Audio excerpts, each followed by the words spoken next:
ॐ सहना भवतु सहनौ भुनक्तु सह वीर्यं करवावहै तेजस्विनावधीतमस्तु मा विद्विषावहै। ॐ शान्ति शान्ति शान्तिः। गुरुर्ब्रह्मा गुरुर्विष्णुः गुरुर्देवो महेश्वरः गुरुरेव परं ब्रह्मा तस्मै श्री गुरवे नमः। तस्मै श्री गुरवे नमः। नीलाम्बुजश्यामलकोमलाङ्गम् सीतासमारोपितवामभागम् बाणौ महासायकचारुचापम् नमामि रामं रघुवंशनाथम्। नमामि रामं रघुवंशनाथम्। अतुलितबलधामं हेमशैलाभदेहम् तनुजवनकृशानुं ज्ञानिनामग्रगण्यम् सकलगुणनिधानं वानराणामधीशं रघुपतिप्रियभक्तं वातजातं नमामि। रघुपतिप्रियभक्तं वातजातं नमामि।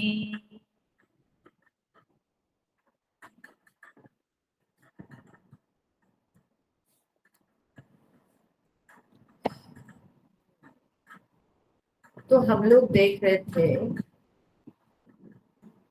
कि राम जी और रावण का युद्ध प्रारंभ हो चुका है और राम जी रावण के प्रारंभ नहीं हुआ है, बल्कि जब एक दूसरे के सामने हो रहे हैं तो उसी समय विभीषण जी देख रहे हैं कि भगवान के पास ना तो कोई रथ है, ना तो उनके पास पदत्राण है, अर्थात कोई जूता नहीं है। केवल उनके पास है तो वो है कि उनका धनुष और बाण। और रावण के पास बहुत सारे बड़े बड़े राक्षस योद्धाएं हैं, रथ है, बहुत प्रकार के अस्त्र शस्त्र है और बढ़िया जूता पहने हुए उसके वीरों से लेके रावण तक सबके सब अच्छा से युद्ध के लिए सुसज्जित है। ये देख करके विभीषण जी के मन में शंका उत्पन्न हुई कि भगवान कैसे इस युद्ध भूमि में चलेंगे, दौड़ना पड़ेगा कहीं कहीं तो कभी कभी शत्रु के साथ लड़ते हुए, तो कैसे भगवान ये सब कर पाएंगे। बिना जूता के, बिना रथ के भगवान रावण जैसे योद्धा के साथ कैसे लड़ेंगे। तो उनके मन में शंका उत्पन्न हुई और यह जो शंका उत्पन्न हुई ये भी क्या सचमुच में उनको पता नहीं थी ये बात कि भगवान में बल है। भगवान तो भगवान है, राम जी तो भगवान है, तो राम जी के लिए ये सब चीजें मायने नहीं रखती है। तो क्या सचमुच में ये बात विभीषण जी को पता नहीं थी?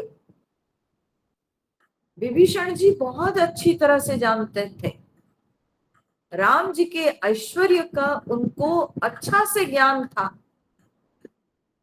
वे जानते थे कि भगवान में कितना बल है, कितना सामर्थ्य है, और भगवान जो चाहेंगे सो वो निश्चित रूप से कर पाएंगे, और बड़े आसानी से भगवान सब कुछ कर सकते हैं। रावण को युद्ध में जीतना भगवान के लिए बहुत बड़ी बात नहीं। जो बाली को मार सकते हैं एक बाण से, वो भगवान रावण को जीत नहीं सकते। ये सब बातों को जानते हुए भी विभीषण के अंदर शंका उत्पन्न हुई। क्यों? क्योंकि गोस्वामी जी कहते हैं कि अधिक प्रीति मनभा संदेहा। ये जो संदेह उनके मन में उत्पन्न हुआ, ये अधिक प्रीति के कारण। जब व्यक्ति के अंदर किसी के प्रति बहुत प्रेम रहता है, बहुत जब प्रीति रहती है, तो तब व्यक्ति उस प्रीति के कारण कमजोर हो जाता है, और तब उसके मन में भय संचार होता है, शंका उत्पन्न होती है अपने प्रियतम के बल को लेकर। जैसे उदाहरण के तौर पे हम बता रहे हैं, मान लीजिए एक बच्चा वो परीक्षा देने जा रहा है और वो हमेशा से अच्छा करता आया हो, हर परीक्षा में वो अच्छा करता आया है, वो बहुत अच्छा छात्र। पर फिर भी उसकी माँ जब उसको जाने देती है, तो तब माँ जो है मन ही मन घबरा जाती है, मन ही मन माँ चिंता में पड़ जाती है। क्यों? क्या माँ को पता नहीं कि उनका बेटा कितना अच्छा छात्र है? माँ को तो पता है अच्छी तरह से। इसके बावजूद भी माँ भयभीत होती है। क्यों? क्योंकि बहुत माँ के मन में बच्चे के प्रति प्रेम है। उस प्रेम के कारण ही माँ के मन कमजोर हो जाता है।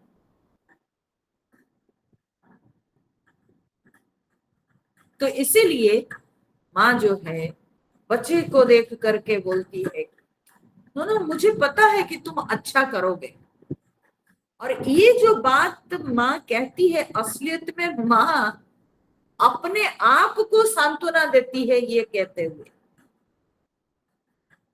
क्योंकि बच्चा तो अच्छी तरह से प्रिपेयर हुआ है और वो अच्छा करेगा ही। पर माँ अपने आप को सांत्वना देती है ऐसे बोलकर कि तुम अच्छा करोगे बच्चा, मुझे पता है तुम अच्छा करोगे। क्योंकि खुद इतनी घबराई हुई है, तो वो अपनी घबराहट को छुपाते हुए, अपने को सांत्वना देते हुए वो ऐसी बात करती है। तो ये क्यों होता है? क्योंकि अत्यधिक प्रेम के कारण ही माँ का मन शंकित हो जाता है। तो वैसे ही यहाँ पर विभीषण जी के मन में भगवान के प्रति इतना प्रेम था, उस प्रेम के कारण विभीषण जी के मन में यह शंका उत्पन्न होती है। और उस शंका में आकर विभीषण जी जो है कहते हैं कि हे प्रभु नाथ, न रथ नहीं तन पद त्राणा। आपके पास ना रथ है, ना जूता है आपके पैरों में, और फिर आपके शरीर की रक्षा करने वाला कोई भी कवच है नहीं, कोई ढाल नहीं, कुछ नहीं आपके पास। तो फिर कैसे आप जीत पाएंगे ऐसे रावण जैसे बड़ा? बोले कही विधि जीतब वीर बलवाना। किस तरह से आप जीतेंगे ये वीर और बलवान रावण को? ठीक है, तो वीर और बलवान रावण, अब देखो वीर और ये जो बलवान शब्द है,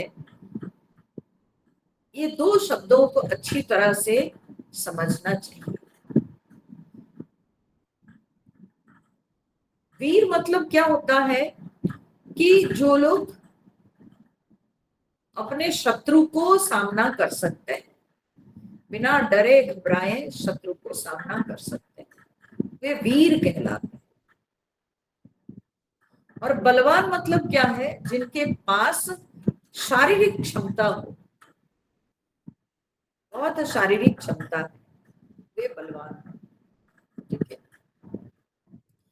बहुत बार आप देखोगे कि लोग बड़े बड़े शत्रु को तो जीत लेते हैं, परंतु कभी कभी साधारण चीजों से डर जाते हैं। एक कॉकरोच को देख के डर जाएंगे, एक छिपकली को देख के डर जाएंगे,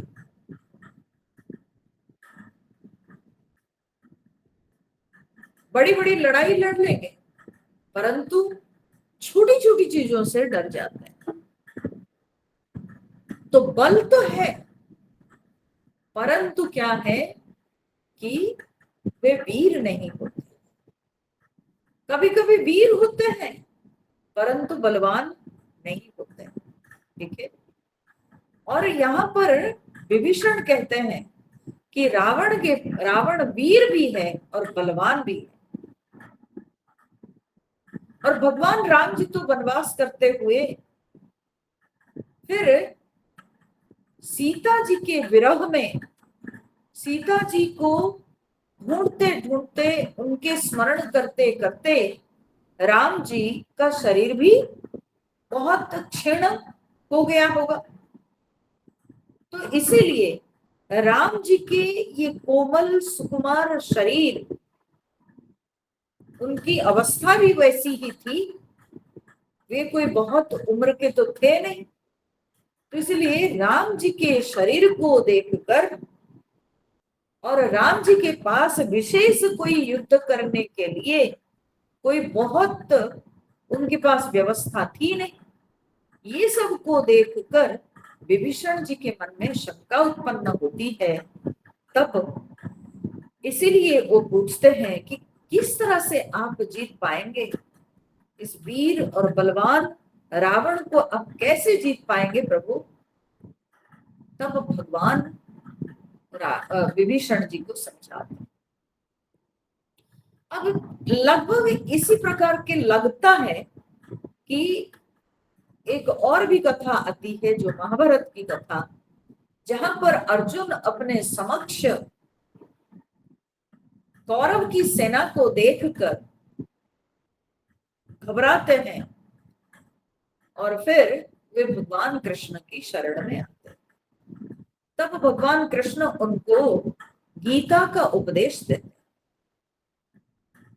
तो वो जो परिस्थिति और अभी की जो परिस्थिति, रावण की सेना और रावण, उनके साथ भगवान राम जी को लड़ना था, तो यहां पर शंका किसके मन में उत्पन्न हुई है? ना विभीषण जी के मन। दोनों में अंतर क्या है कि अर्जुन पूरी तरह से मोहित हो गए थे, अर्जुन अज्ञान के वश में आ गए थे, ममता के वश में आ गए थे। परंतु यहां पर विभीषण के मन में जो शंका उत्पन्न हुई है, वो अत्यधिक प्रेम के कारण शंका उत्पन्न होती है। तो इसीलिए दोनों में अंतर है। अर्जुन मोह में पड़कर भगवान की शरण में आए थे, और यहां पर विभीषण जी प्रेम के कारण भगवान के ऐश्वर्य को भूल गए थे, इसीलिए उनके मन में शंका उठी। तो भगवान यहाँ पर विभीषण जी की शंका को दूर करते हैं, यह सुंदर उपदेश देकर, सरल और सुंदर उपदेश भगवान दिए हैं। विभीषण जी को भगवान समझाते हैं, बोलते विभीषण, रावण को जीतने के लिए कोई ये जो बाहर के रथ है, या ये जो शारीरिक बल, या कोई शरीर की रक्षा करने के लिए कवच, ये सब की आवश्यकता नहीं। क्या आवश्यकता है? ना धर्म का बल होना चाहिए व्यक्ति के अंदर। तो जिसके पास धर्म का रथ हो, तो वह व्यक्ति रावण ही क्यों, बल्कि जीवन के भी कोई लड़ाई में वो जीत सकता है। तो इसलिए वो रथ जो धर्म रथ कहलाता है, उस धर्म रथ के विभिन्न अंग क्या है, तुम उसको जानो जो कि मेरे पास है। तो इसलिए मैं डरता नहीं हूं रावण के साथ लड़ाई करने में। तो क्या है वो धर्मरथ, उस धर्मरथ के क्या अंग है, वो सब बातें भगवान इस प्रसंग में समझाते हैं विभीषण जी। तो हम लोग उसका पाठ करेंगे, और हम लोग पाठ करेंगे 79 नंबर श्लोक के बाद, दोहा के बाद। 79 नंबर दोहा के बाद हम लोग पाठ करते हैं और फिर अर्थ देखेंगे।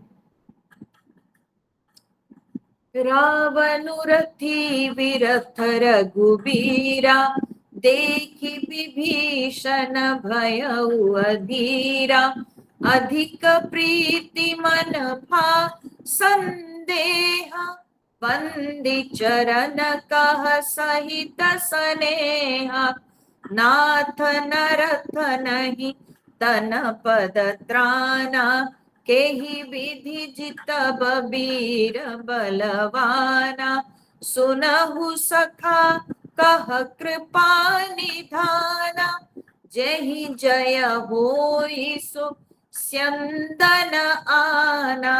सौरज धीरज तेहि रथ चाका, सत्यशील दृढ़ ध्वजा पताका। बल विवेक दम परहित घोरे, क्षमा कृपा समतार जुजोरे। ईस भजनु सारथी सुजाना, बिरति चर्म संतोष कृपाना।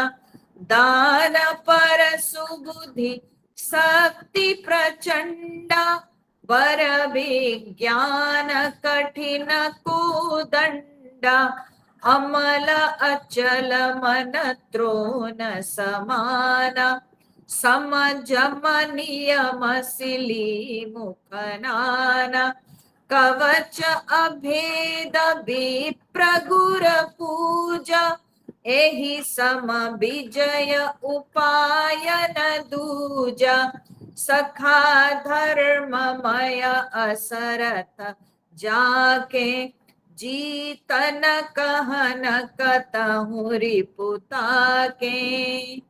महा अजय संसार रिपु, जीति सकई सो वीर। जाके असरथ होई दृढ़, सुनहु सखा मति धीर।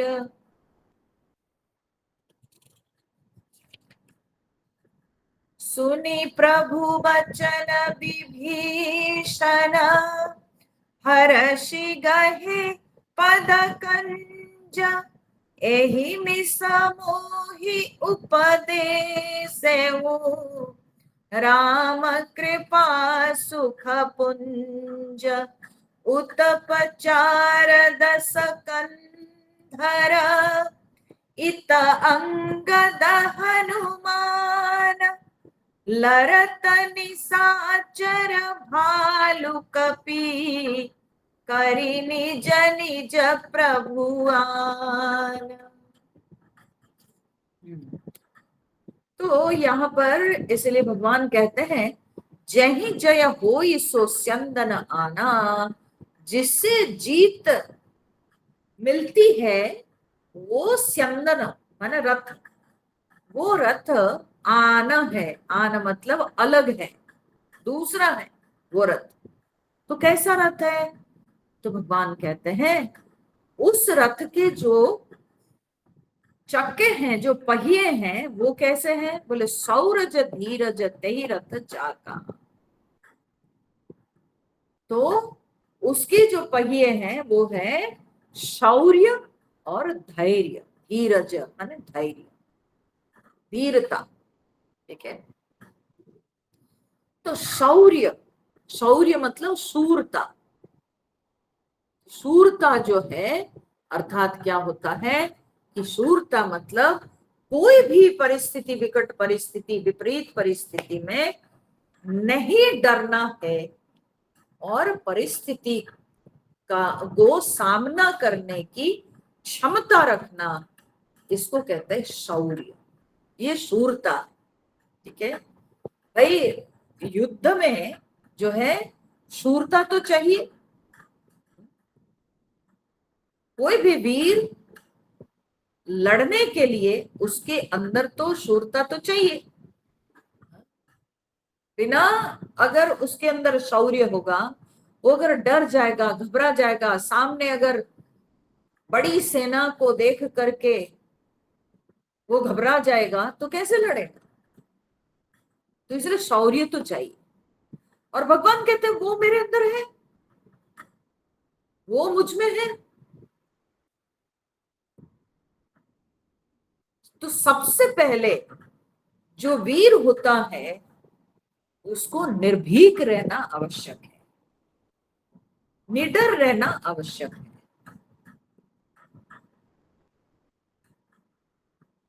कोई भी परिस्थिति में सामना करने की भावना होनी चाहिए।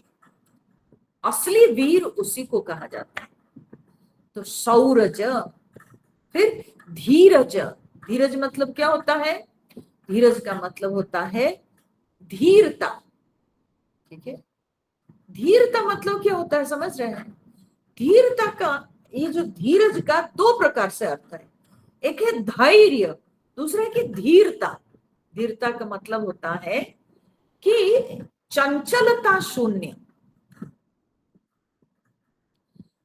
चंचलता शून्य का अर्थ क्या है कि भाई युद्ध के मैदान में तो कभी दौड़ना पड़ेगा, जल्दी से जल्दी किसी को मारना है तो मारना पड़ेगा, तो चंचलता चाहिए जहां तो करना है।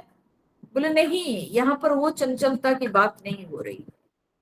यहाँ बात हो रही है कि मानसिक चंचलता से मुक्त रहना चाहिए। धीरता, हम लोग कहते हैं ना, कबीर जी कहते हैं धीरे धीरे रे मन धीरे सब कुछ होए। तो आहिस्ता आहिस्ता, अर्थात मन को शांत रखना चाहिए। मन के अंदर चंचलता नहीं आनी चाहिए। भले जरूरत पड़ने पर शरीर चंचल होवे, परंतु मन चंचल नहीं होना चाहिए। मन को हमेशा शांत रहना चाहिए, मन के अंदर हलचल नहीं होनी चाहिए। जो व्यक्ति के मन हलचल होता है वह व्यक्ति के पास शूरता होने पर भी वो कभी जीत हासिल नहीं कर सकता। तो एक शूरवीर को चाहिए कि चंचलता शून्य मन होना चाहिए। धीरता, धीरता का अर्थ नहीं है कि धीरे धीरे कदम लेंगे, मतलब शरीर को एकदम स्लो कर देंगे, नहीं। जरूरत पड़े तो लड़ाई में आप तीव्र रूप से आप लड़ सकते हैं, क्षिप्र गति से आप क्या बोलते हैं, शत्रु को आक्रमण कर सकते हैं, परंतु मन किसी भी परिस्थिति में चंचल नहीं होना चाहिए। जैसे कभी कभी एग्जाम में क्या होता है भाई, बहुत कम टाइम है, लिखना पड़ता है जल्दी जल्दी, तो जल्दी हम लिख सकते हैं, परंतु मन में जल्दबाजी नहीं होनी चाहिए। हम जल्दी लिखेंगे का तात्पर्य नहीं कि मन को अस्थिर करेंगे, मन स्थिर रहना चाहिए। तो इसलिए धीरज का एक अर्थ है धीरता, अर्थात मन चंचलता शून्य होना है। दूसरा धीरज का अर्थ है धैर्य। धैर्य रखना चाहिए। ठीक है? कठिन से कठिन परिस्थिति को सहन करने की क्षमता हो, एकदम धैर्य। तो इस तरह से जो है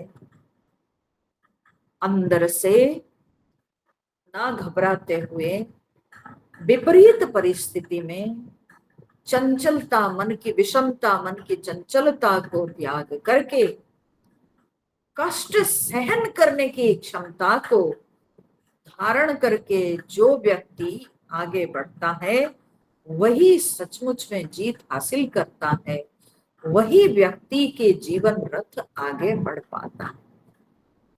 तो इसलिए भगवान यहाँ पर कहते हैं कि विभीषण, जो रथ की बात मैं कर रहा हूं, उस रथ के जो दो पहिए हैं जिन पर रथ टिका हुआ है पूरा, वो दो पहिए क्या है ना, शौरज धीरज। शौर्य और धैर्य। सौरज धीरज तेहि रथ चाका, उस रथ के ये दो पहिए। फिर सत्यशील दृढ़ ध्वजा पताका। सत्यशील, सत्यशील अर्थात सत्य। सत्य का अर्थ क्या होता है?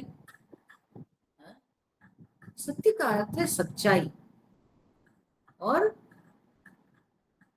सच्चाई का मतलब क्या होता है? सच्चाई का अर्थ होता है हम जो कहते हैं हम स्वयं उसका पालन भी करते हैं। हम जो कह रहे हैं, हम जो सोच रहे हैं, हम उसी का पालन भी करते हैं, उसी का अभ्यास भी करते हैं। ठीक है? तो इसीलिए शास्त्र में कहा गया है कि शरीर से, मन से, वाणी से एक होना, ये तीनों एक लाइन में रहना, इसको कहते हैं सत्यनिष्ठ। इसी को कहते हैं सत्यनिष्ठ। तो जो मन में हम विचार करेंगे, जो हम बोलते हैं, हम उसी का पालन करना चाहिए।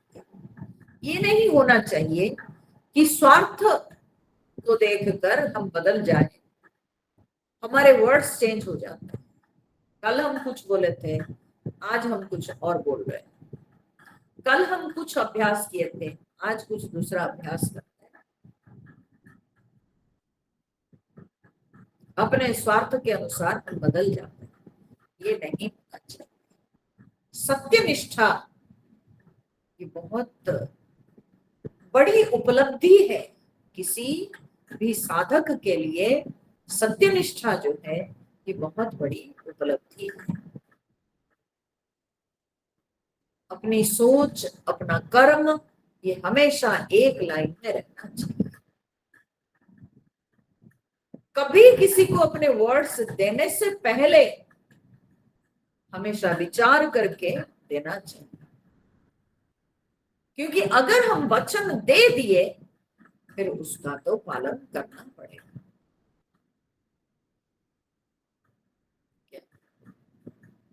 एक बहुत बड़ा बिजनेसमैन था, बूढ़ा हो गया था। अब उसका बेटा जब बिजनेस संभालने लायक हो गया तो वो अपने बेटे को एक दिन बुलाकर बोला कि बेटा, मैं कुछ व्यवसाय संबंधित कुछ महत्वपूर्ण बात कहना चाहता हूँ। तो बोला पिताजी बोलिए। तब वो व्यवसायी बोला, व्यवसाय में आगे बढ़ने के लिए दो चीजें चाहिए। क्या?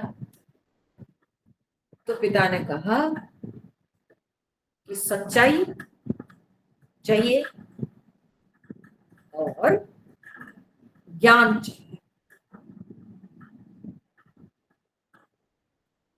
व्यवसाय संबंधी ज्ञान। ठीक है पिताजी। तो बेटा ने पूछा, अच्छा मेरे को आप समझा दीजिए अच्छी तरह से, सच्चाई किस तरह से पालन करेंगे व्यवसाय में।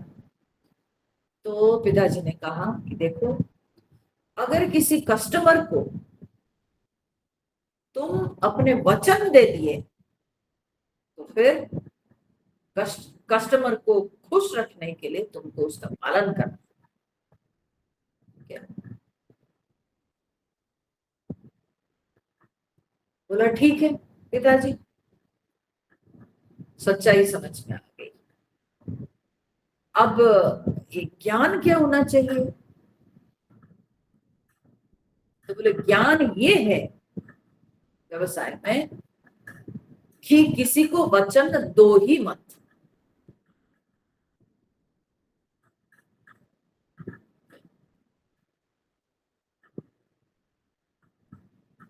समझ में आए? तो व्यवसायी जो है वो तो चतुर आदमी है। ये जो है ना, ये तो अधर्म की बात हो गई कि अगर किसी कस्टमर को वर्ड्स दे दिए तो उसको पालन करेंगे। और ज्ञान क्या है? ज्ञान की बात क्या है कि वर्ड्स दो ही मत किसी को।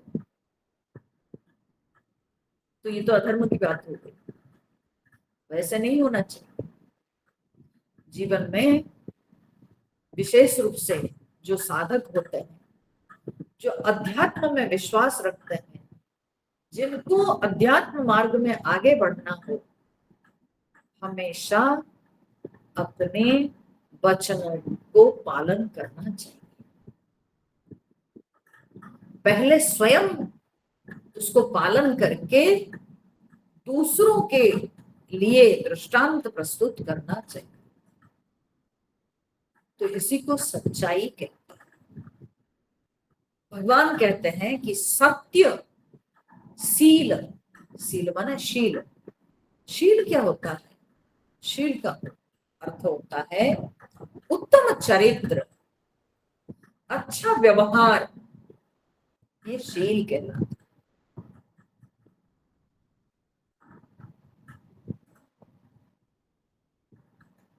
जीवन की लड़ाई में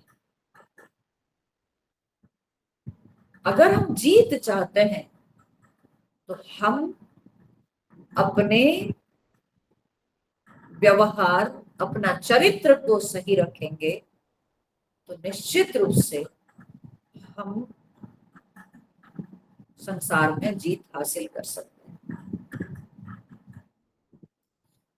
तो अपने कंडक्ट, अपने कैरेक्टर, अपने बिहेवियर पर हमेशा ध्यान रखना चाहिए। हम क्या कर रहे हैं? लोग हमको देख रहे हैं, और लोग जो देखते हैं, लोग उसी का विश्वास करते हैं। तो हम कैसे व्यवहार करते हैं, हम अपने चरित्र को कैसे रखते हैं, ये बहुत महत्वपूर्ण है। केवल बोल देने से नहीं होता है, बल्कि अपने व्यवहार में दिखाना पड़ता है। क्योंकि दूसरों को बोलना तो बड़ा आसान है, परंतु हम स्वयं अगर अपने व्यवहार ठीक नहीं रखते हैं, स्वयं अपने चरित्र ठीक नहीं रखते हैं, तब फिर लोगों को बोलने का मौका मिल जाता है। फिर संसार को जीतना आसान नहीं होता। तो इसलिए भगवान कहते हैं सत्यशील दृढ़ ध्वजा पताका। इस रथ की जो ध्वजा और पताका है वो क्या है? ना सत्य और शील। सत्य है ध्वजा और शील है पताका। ध्वजा क्या है? ना ध्वजा है कि जो बिल्कुल रथ के ऊपर जो बड़ा सा झंडा जो उड़ता है उसको ध्वजा कहते हैं। वो विजय का प्रतीक है। जब कोई राजा हार जाता है तब उसके झंडा को उतार दिया जाता है। तो जब तक रथ के ऊपर वो ध्वजा उड़ती रहती है, तब तक जाना जाता है कि अभी तक उस राजा को कोई जीतता नहीं है। तो वो विजय का प्रतीक है। और ध्वजा जो है वो राजा के लिए शुभ होता है। किसी भी राजा के लिए उसके रथ के ऊपर जो ध्वजा है वो उसके लिए बहुत शुभ होता है। तो यहाँ पर भगवान ध्वजा किसको कहते हैं ना, सत्य। सत्य जो है वो ध्वजा है। सत्य की ध्वजा हमारे जीवन में हमेशा उड़ता रहना चाहिए। ठीक है, सत्य की ध्वजा से हम संसार को जीतने में बहुत, हमारे लिए बहुत आसान होता है। तो इसलिए सत्य की ध्वजा। और पताका कौन सा है? पताका जो छोटी छोटी, जो रथ को सजाने के लिए रथ के खंबे, ये सब में जो रंग बिरंगे जो कपड़ों के लगे हुए रहते हैं उसको कहते हैं पताका। तो वो क्या है ना, शील। वो शील हमारे अच्छे व्यवहार, हमारा चरित्र, ये सब जो है ये हमारी शीलता का ये सब परिचय देते हैं। तो भगवान कहते हैं सत्यशील दृढ़ ध्वजा पताका। सत्य और शील के दृढ़ ध्वजा और पताका इस धर्मरथ में विद्यमान है। जो धर्मरथ की बात भगवान कह रहे हैं, सत्यशील दृढ़ ध्वजा पताका। फिर क्या, न बल विवेक दम परहित घोरे। बल, विवेक, दम और परहित, ये क्या है ना, घोरे। घोरे मतलब घोड़े, ये सब घोड़े हैं। रथ तो केवल चक्का से नहीं चलेगा, रथ को खींचने वाला भी तो होना चाहिए। तो रथ को खींचने वाले जो घोड़े हैं वो किस चीज के हैं? तो भगवान कहते हैं बल, विवेक, दम और परहित, ये 4 सद्गुणों के घोड़े हैं इस धर्मरथ।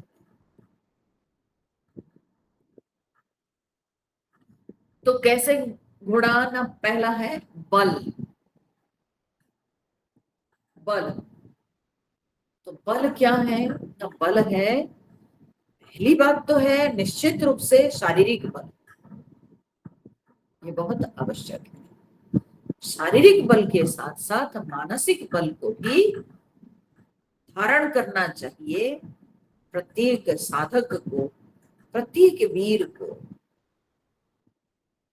जीवन में जो लड़ाइयां हम लोग लड़ते हैं, एक लड़ाई नहीं, अनेक लड़ाइयां हम लोग लड़ रहे हैं। जीवन में जो लड़ाइयां हम लोग लड़ते हैं वे कभी पूछ के नहीं आते हैं, वो किसी भी तरफ से आती है और कभी भी आ सकती है। तो इसलिए हमेशा तैयार रहना चाहिए, हमेशा अपने शरीर को स्वस्थ रखना बहुत आवश्यक है। शरीर के स्वास्थ्य के साथ साथ मन का स्वास्थ्य भी अच्छा होना चाहिए।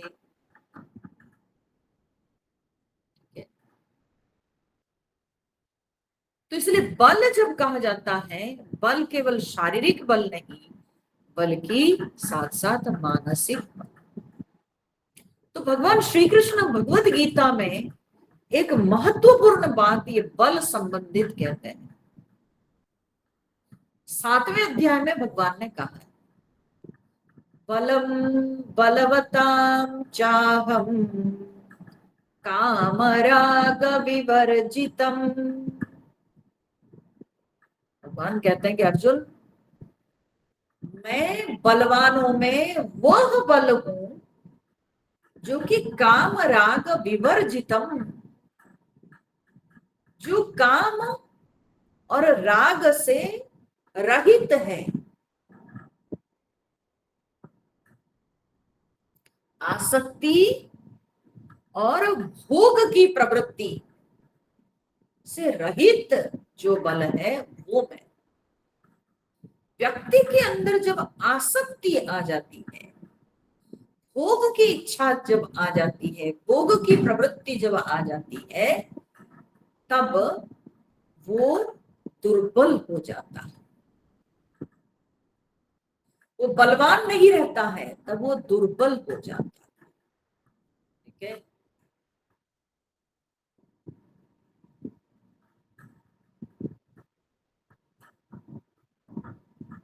आप सोच के देखिए, जब भी कभी किसी भी वस्तु के प्रति जब आकर्षण आ जाता है मन में, तो मन कमजोर हो जाता है। और जब मन कमजोर हो जाता है तो शरीर भी कमजोर होता है, क्योंकि मन को शरीर फॉलो करता है। तो मन कमजोर होने से शरीर भी कमजोर होता है। शरीर भी वही करता है जो मन चाहता है। तो इसलिए भगवान गीता में कहते हैं कि काम राग विवर्जितम बलम अहम, मैं आसक्ति और भोग प्रवृत्ति से रहित बल। और जो व्यक्ति के अंदर आसक्ति भोग की प्रवृत्ति नहीं होती है, वह व्यक्ति हर समय डट कर रहता है, हर समय बल का परिचय देता है, मन से दृढ़ रहता है और शरीर से भी दृढ़। आप देखिए, मैं आपको इसी रामायण से दृष्टांत देती हूं। जब रावण सीता जी को चुराने के लिए आया, तो उस समय रावण की स्थिति क्या थी? रावण बड़ा डरा हुआ था, घबराया हुआ था। वो छुप छुप कर आया, डरे घबराए छुप कर आया। और उससे पहले वो राम जी को, लक्ष्मण जी को आश्रम से दूर भगा दिया।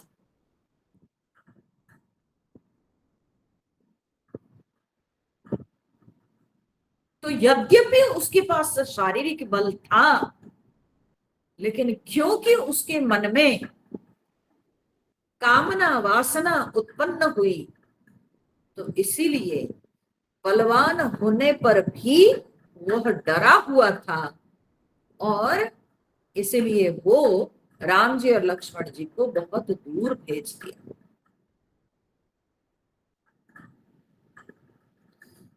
विपरीत में आप सीता जी को देखिए, विचार कीजिए। जब अशोक वाटिका में सीता जी रही, तो अकेली रह रही। एक साधारण स्त्री अकेली अशोक वाटिका में रहती थी, और हमेशा उनको राक्षस राक्षसियों का, अत्याचारों का सामना करना पड़ता था।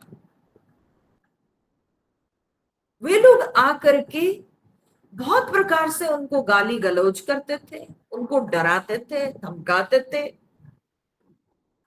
और इतने बड़े बड़े शरीर वाले, भयंकर शरीर उनका, उनकी आकृति बहुत भयंकर।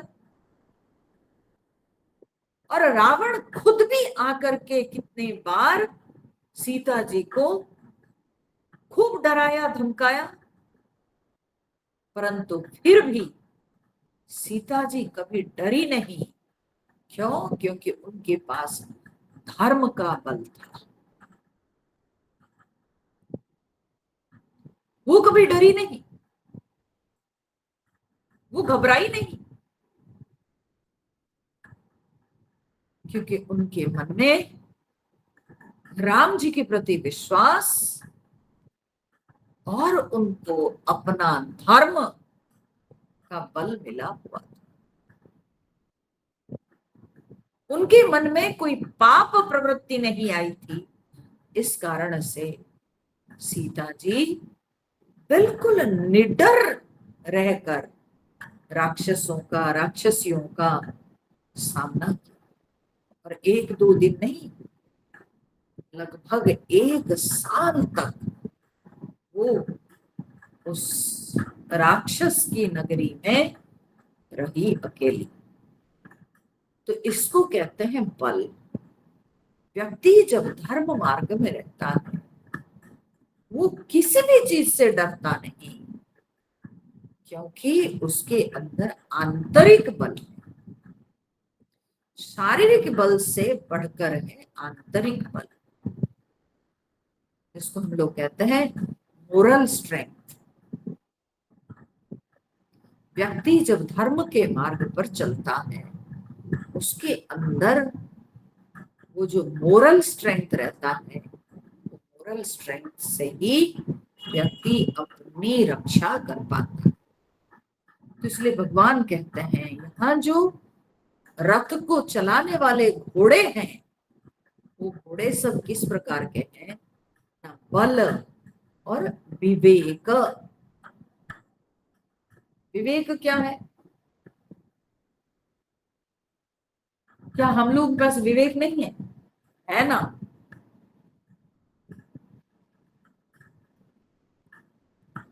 ये विवेक तो है वह किस रंग के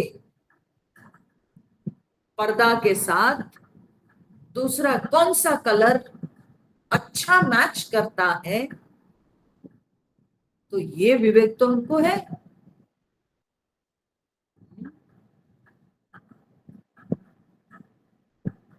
कौन सी चीज घर में है जिसको पहले व्यवहार कर लेना, कौन सी चीज को बाद में व्यवहार करने से चलेगा, ये विवेक तो है। कौन से सामान का दाम घट गया है और जब वो दाम घटा है तब खरीद के ले आना घर में, ये विवेक तो है। तो इसलिए हम ये नहीं कह सकते हैं कि हमारे पास विवेक नहीं है। परंतु प्रश्न उठता है कि क्या गोस्वामी तुलसीदास जी उसी विवेक की बात यहाँ पर कर रहे हैं?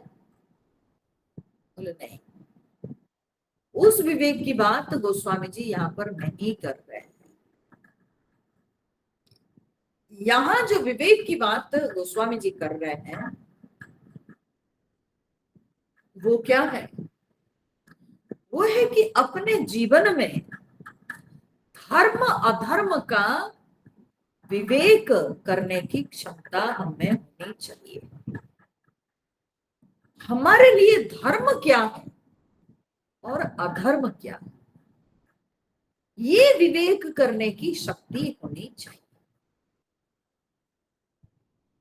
प्रत्येक परिस्थिति में हमारा धर्म बदलता है। पिता के सामने जो हमारा धर्म है पुत्र के सामने वही धर्म नहीं है।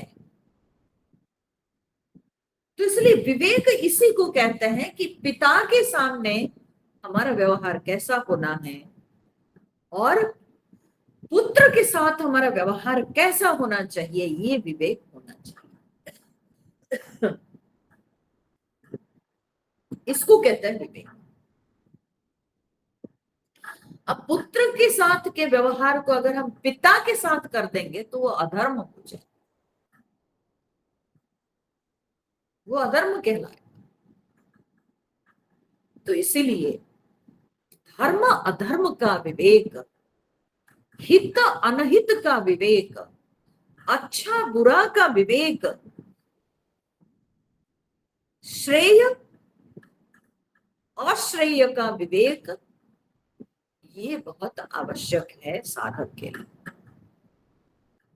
तो यहाँ जो विवेक की बात कही जा रही है वह विवेक ये नहीं कि कौन से रंग के कपड़े पहने हम, किस रंग के साथ कौन सा रंग का मैच होता है,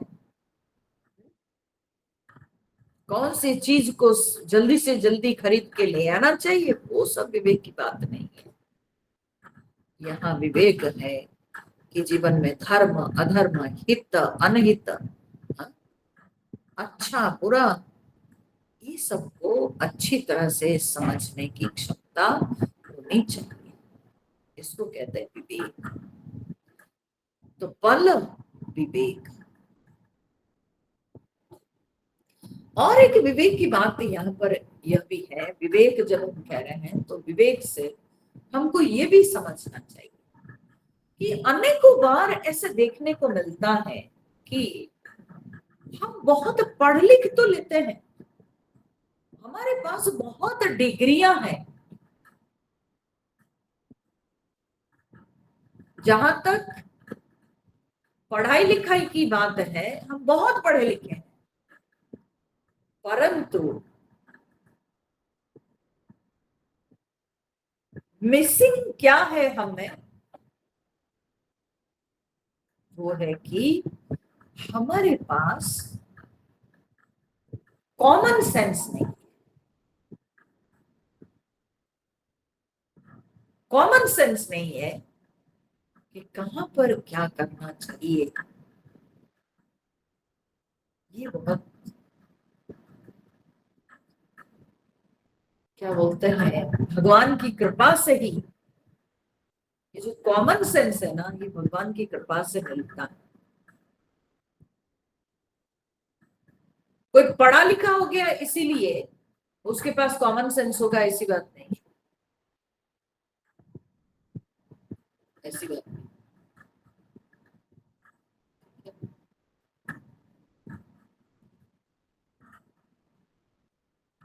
तो सही समय पे सही प्रकार का व्यवहार, ये एक बात हुई। और एक बात है कि हमेशा हमको ये समझना चाहिए कि धर्म क्या है, हित क्या है, श्रेय क्या है, इन बातों पर ध्यान रख के हमेशा कदम लेना चाहिए। इसको कहते हैं विवेक। तो बल विवेक, फिर तीसरा घोड़ा जो है वो है दम। दम मतलब क्या है? दम मतलब होता है इंद्रियों पर नियंत्रण, इसको कहते हैं दम। इंद्रियों पर नियंत्रण होना चाहिए।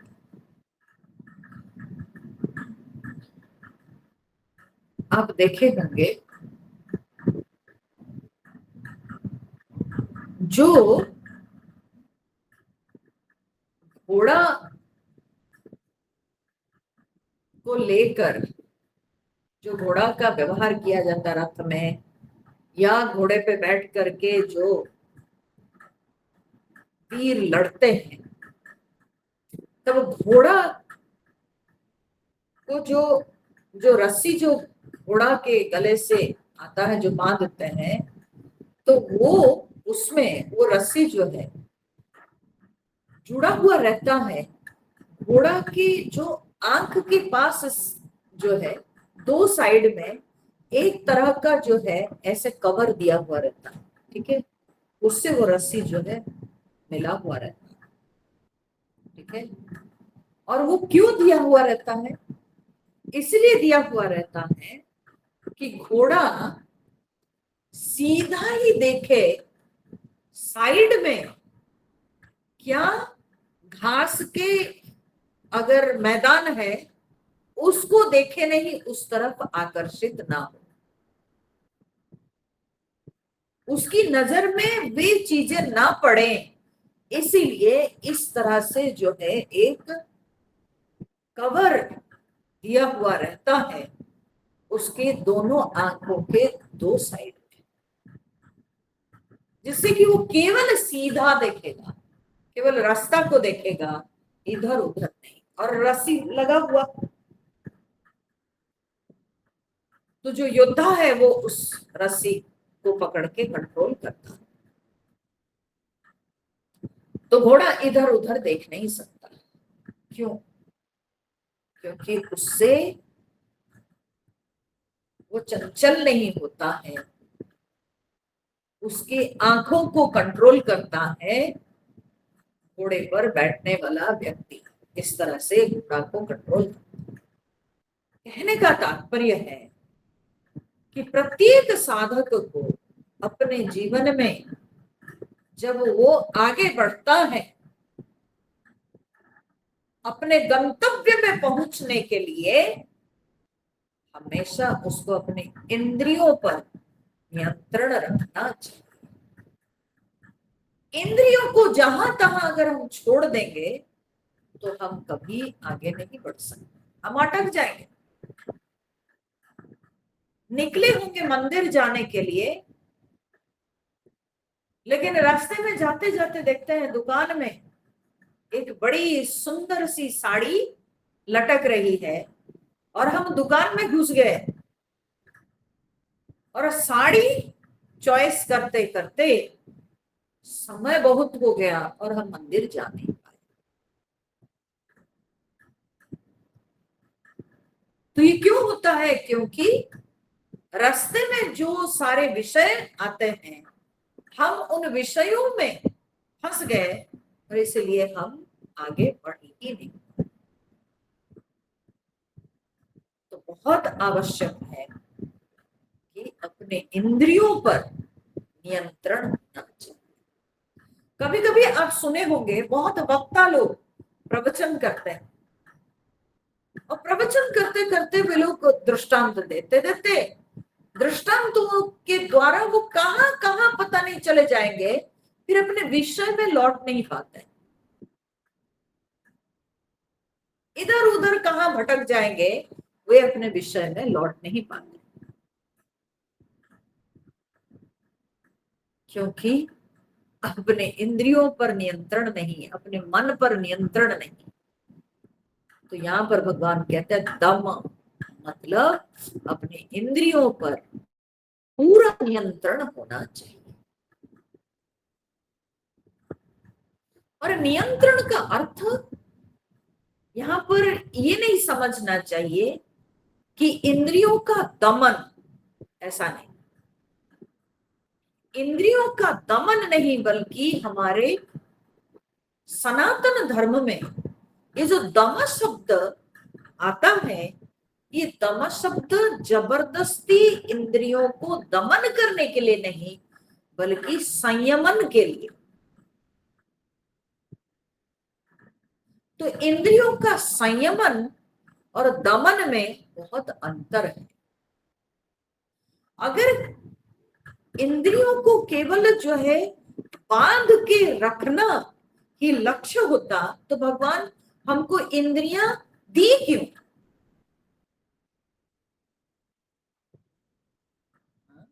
अगर आंख में पट्टी बांध के रखना ही लक्ष्य था तो भगवान आंखें क्यों दी? तो आंखें भगवान दी हैं, इसका अर्थ है कि हम दृश्यों को देखें। दृश्य देखना गलत नहीं है, परंतु दृश्य देखते देखते उस दृश्य में ऐसे लिप्त हो जाना कि हम अपने आगे का जो कर्तव्य कर्म है हम उसको भूल जाए, तो ये गलत बात।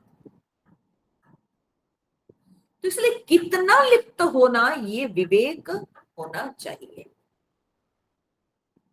कभी कभी क्या होता है, हम गाने सुनते हैं और सुनते सुनते सुनते सुनते इतना समय हो जाता है कि हम भूल जाते हैं कि हमारे लिए और भी बहुत सारे काम पड़े हुए हैं। ये क्यों होता है? क्योंकि कान पर नियंत्रण नहीं। तो आंखों पर नियंत्रण नहीं, कान पे नियंत्रण नहीं, नाक पे नियंत्रण नहीं, जीवा पे नियंत्रण नहीं, तो फिर क्या करेंगे आप? तो इसीलिए हिंदू शास्त्र में या सनातन धर्म में ये जो दम शब्द का प्रयोग होता है, ये दम दमन के लिए नहीं बल्कि संयमन के लिए। संयमन कैसे? तो बोले संयमन होता है जब हम मन को शिक्षा देते हैं, मन में विचार करते हैं कि हमको क्या खाना है क्या नहीं खाना, ये खाने से हमारे लिए अच्छा होगा कि बुरा होगा, ये विचार करके हम अपनी जिह्वा को रोकते हैं। संयमन है। केवल दमन से कभी इंद्रियां रुकती नहीं है। इंद्रियों को नियंत्रण में लाने के लिए मन में शुद्ध विचार होना आवश्यक है। पहले मन को हम साफ करें, जब मन साफ हो जाता है तभी इंद्रियां नियंत्रण में आती है। तो भगवान यहां पर कहते हैं जो घोड़े इस रथ में लगे हुए हैं वो इस तरह के घोड़े हैं कि बल, विवेक, दम और परहित। परहित मतलब क्या होता है? ना दूसरों का कल्याण करना। ऐसे नहीं होना चाहिए, ऐसा घोड़ा को हम ना चलाएं कि वो दूसरों का हानि करे, वो कहीं पर भी किसी पर भी चढ़ जाए। ऐसा नहीं होना चाहिए। तो हमारा जो जीवन रथ है उसको हमेशा जब हम आगे बढ़ाते हैं ये ध्यान रहे कि हमसे किसी का अहित ना। हम जब ये संकल्प रखेंगे तब अधिक से अधिक लोग हमसे खुश रहेंगे, हमारे व्यवहार से खुश रहेंगे। तब कम से कम लोग कहीं हमारी गलती के कारण दुख अनुभव करेंगे, ज्यादा से ज्यादा लोग खुश रहेंगे। क्यों? परहित की भावना कि हमसे किसी का अहित ना हो।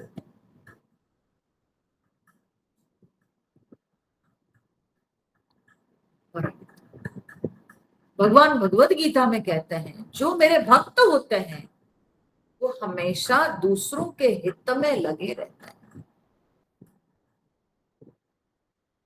क्यों दूसरों के हित में लगे रहते हैं? उनको ये नहीं लगता कि हम दूसरे का हित कर रहे हैं। जो भगवान के भक्त होते हैं वे दूसरों के हित करते हुए भी उनको लगता है ये तो मैं स्वयं का कर रहा। क्यों? क्योंकि सबके अंदर वे अपनी आत्मा को देखते हैं। तो किसी का हित असलियत में किसी दूसरे का नहीं, उनको लगता है मैं तो अपना ही हित कर रहा हूं। तो जो भगवान के भक्त होते हैं वे हमेशा दूसरों के हित में रमे रहते हैं। दूसरों के अहित करके कोई व्यक्ति कभी जीत हासिल नहीं कर पाया। तो इसलिए भगवान कहते हैं इस रथ में जो घोड़े लगे हैं वे घोड़े कैसे हैं ना, बल, विवेक, दम, परहित घोड़े। और फिर वे घोड़े फिर बंधे रहेंगे ना रस्सी से। तो रस्सी कैसी है? तो भगवान कहते हैं क्षमा, कृपा, समता, रज जोरे। क्षमा माने क्षमा। क्षमा, क्षमा क्या है? क्षमा है कि सामने वाला हमारा अहित करता है, वो हमारा तिरस्कार करता है, परंतु फिर भी हम उसके प्रति रुक्ष व्यवहार नहीं करते, रूखा व्यवहार नहीं करते। इसी को कहते हैं क्षमा। ये क्षमा भी आप देखो तो माने व्यक्ति के अंदर जैसी जैसी ज्ञान साधना बढ़ती है, ये क्षमा में भी अंतर दिखता।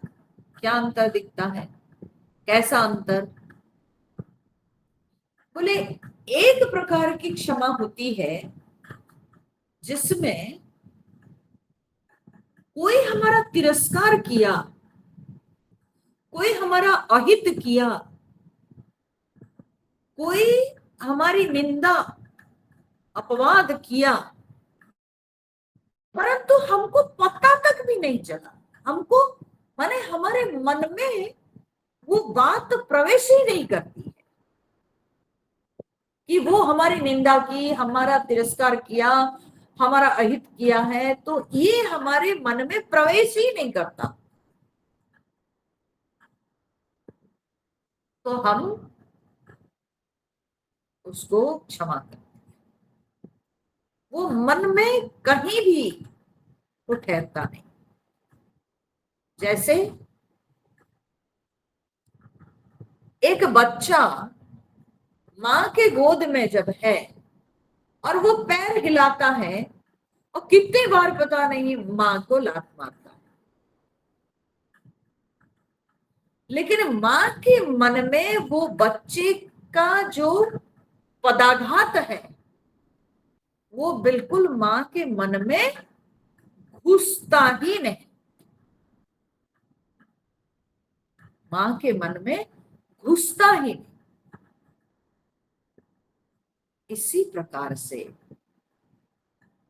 संसार में जैसे माँ जानती है कि मेरा बच्चा अभी शिशु है, उसकी बुद्धि बहुत कम है, वो अभी कुछ जानता नहीं है, अज्ञानी है वो, तो इसलिए अगर वो पैरों से मुझे लात मारता है तो वो सचमुच में जानबूझ के नहीं करता है।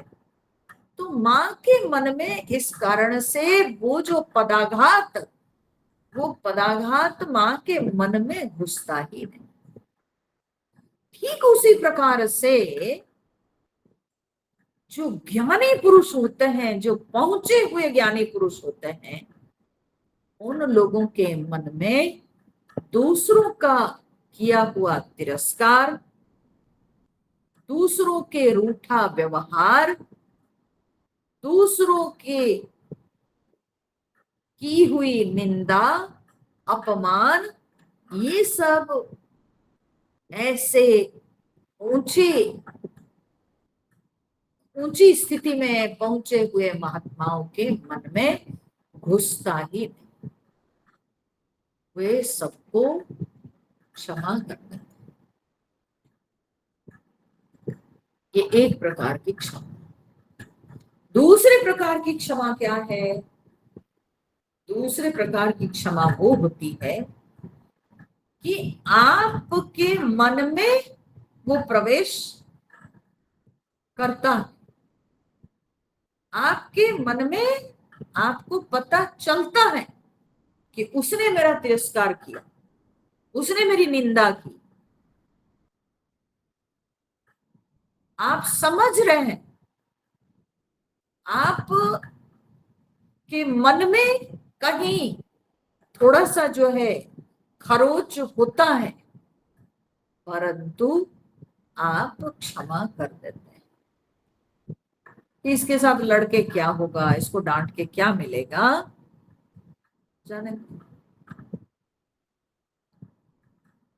तो ये दूसरी प्रकार की क्षमा है। ठीक है। और तीसरी प्रकार की क्षमा क्या है? तीसरे प्रकार की क्षमा वो होती है जिसमें हम कुछ कर नहीं सकते हैं। समझ गए? हम कुछ कर नहीं सकते हैं, हमारी क्षमता नहीं, तो हम किसी के तिरस्कार को समझते हैं, किसी के पहुंचाया हुआ कष्ट को हम समझ रहे हैं, परंतु हम कुछ कर नहीं सकते हैं, हम अक्षम हैं, हम लड़ नहीं सकते हैं उसके साथ, तब हम उसको छोड़ दिए, जाने दो, हम तो लड़ नहीं सकते हैं, वो तो बलवान है, हमारे पास उतना बल नहीं, तो छोड़ो, जाने दो। तो इस तीसरे प्रकार की क्षमा, ये तीसरी प्रकार की क्षमा जो है वो निकृष्ट प्रकार की क्षमा। उत्कृष्ट प्रकार की क्षमा वो होती है जो संत महापुरुषों में दिखाई पड़ती है कि उनके मन में ये सारी बातें प्रवेश ही नहीं करती। कौन उनकी निंदा की, कौन उनका तिरस्कार किया, कुछ नहीं, क्योंकि वे सदा परमात्मा के चिंतन में लगे रहते हैं, उनके मन में ये सब बाहरी चीजें प्रवेश करती हैं। उच्च कोटि की क्षमा, तो क्षमा, कृपा, तो कृपा मतलब क्या है? कृपा का अर्थ है दया।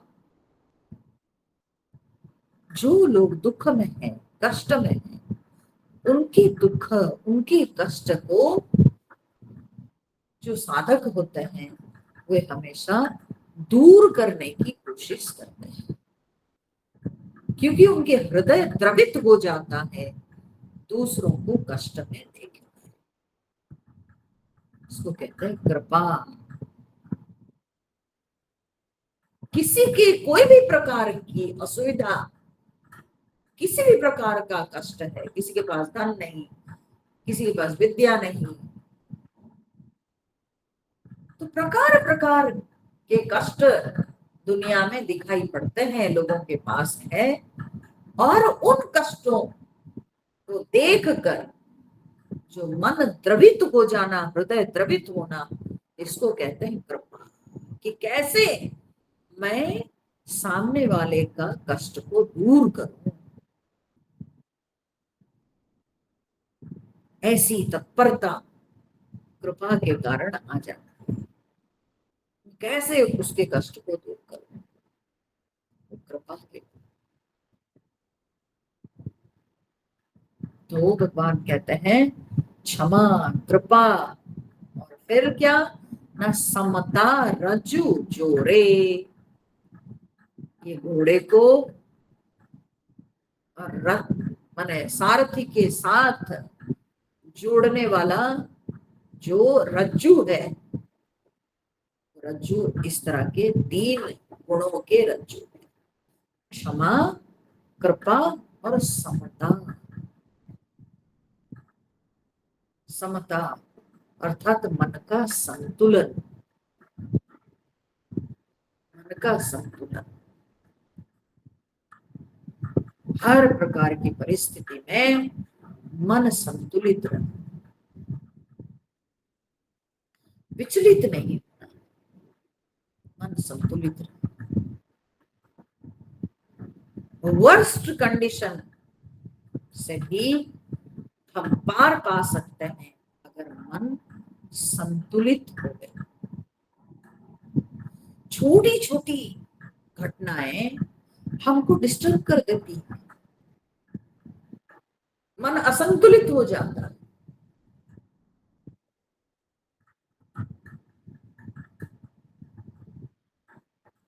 जो प्रारब्ध में है, देखिए मैं थोड़ी देर पहले बोली कि जो परिस्थितियां आती है उस पर हमारा कंट्रोल नहीं है, हम कुछ नहीं कर सकते हैं। जैसा प्रारब्ध है तो वैसी परिस्थितियां प्राप्त होगी।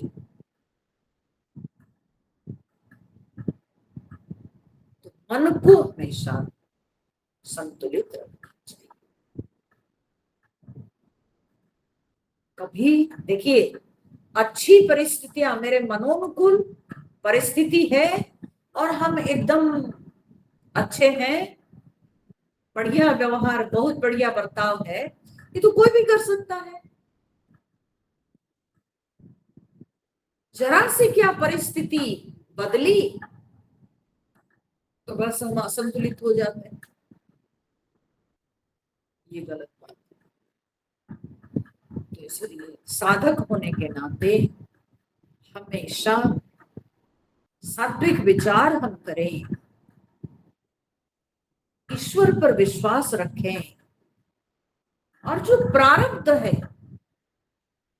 उसको चुपचाप शांत होकर सामना करें। इसी को कहते हैं समता। तो भगवान यहाँ पर कहते हैं क्षमा कृपा समता रज्जु जोरे। ये रज्जु से, यही डोरी से ये घोड़े जो है, कौन से घोड़े? न बल विवेक दम परहित के घोड़े, ये इन रज्जुओं से, इन रस्सियों से वे सब रथ में जुड़े हुए। अब इसके बाद आगे जो है प्रश्न आता है कि रथ तो तैयार हो गया, रथ के पहिए क्या है और रथ के झंडा क्या है, फिर रथ के घोड़े कौन कौन, रथ की रस्सियां कौन कौन, ये सब बात होती है। फिर रथ को जो चलाने वाला सारथी है वो सारथी कौन है, तो उसको समझने के लिए हमको अगला सत्संग करना पड़ेगा। ठीक है, तो देखती हूँ अगर कल समय हो तो मैं सत्संग ले आऊंगी, अगर समय नहीं होगा तो फिर तो हम लोगों को दूसरे दिन के अपेक्षा करनी है। ठीक है, और कल फिर हमको रांची जाना होगा बच्चों को लेकर। ठीक है, हरिओम हरिओम। श्री राम जय जय राम, श्री राम जय राम, श्री राम जय राम, श्री राम जय राम, श्री राम जय राम, श्री राम जय राम, श्री राम जय राम, श्री राम जय राम, जय सीताराम, जय हनुमान। बोलिए सियावर रामचंद्र भगवान की जय, पवन सुत हनुमान की जय, उमापति महादेव की जय, बोलो भाई सब संतन की जय। ओम पूर्णमद पूर्णमिदं पूर्णात् पूर्णमुदच्यते पूर्णस्य पूर्णमादाय पूर्णमेवावशिष्यते। ओम शांति शांति शांति। हरि ओम। श्री गुरुभ्यो नमः। हरि ओम।